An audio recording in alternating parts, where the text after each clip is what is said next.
Hi guys, so finding a new job in a different country is probably one of the hardest things you can do. We all know finding a job is hard enough, but now you start finding a job in a new country, as many South Africans are moving across to New Zealand or similar countries. It is probably one of the hardest things you can do. And what I want you to know is that there are a number of myths surrounding this, and recruitment is clouded in this big haze, and people say, oh, but I've heard this, I've heard that, I've heard that.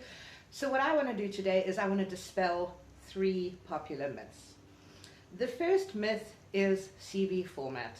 I get so many people phoning me up and saying, can you do my CV in a New Zealand format?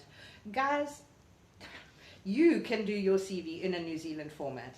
That is effectively a copy-paste job. You can Google it. It's really not rocket science.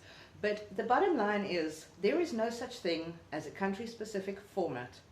A good CV is a CV that differentiates who you are, quantifies who you are, and motivates you for the position that you've applied for, and leaves no question in the recruiter's eyes that you are the best qualified person for the position. Whether education comes before or after makes no difference. If you've got good content in your CV, your format is not going to make a difference. Second myth that I want to dispel is ATS systems. A lot of people have heard about how ATS systems are these big black monsters that swallow your CV whole and it will never see the light of day again. It's not true. It's not true. An ATS system is simply a database that is put in place so that recruiters can search from amongst the many thousands of applications that they receive. There are a couple of criteria for working with an ATS-friendly CV, but it's not this big thing that eats your CV, and its intention is not to ensure that your CV is never read by a human ever again. So dispel that myth. Get past it. And for goodness sake, whatever you do, don't use those ATS checker softwares. All that is a thinly veiled marketing attempt to get your business so that they can write your CV. I have got a very good video on YouTube. You can just search Chantel Buerta, Recruitment Strategist and Coach on YouTube for ATS systems, and I delve into quite a lot of detail there if you want to learn more about that. The last myth that I want to dispel is citizens only versus skill. So understand that when you're in a country, let's assume you have a business, you're based in New Zealand, you're wanting to hire staff. Doesn't it make sense to you that you're going to hire people who live up the road from you? Easy, not so.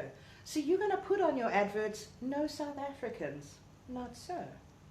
But let's say you receive a CV from a South African whose skill far outranks those of the local applicants. Do you not think, as a business owner, you might just pick up the phone and have a chat to that South African?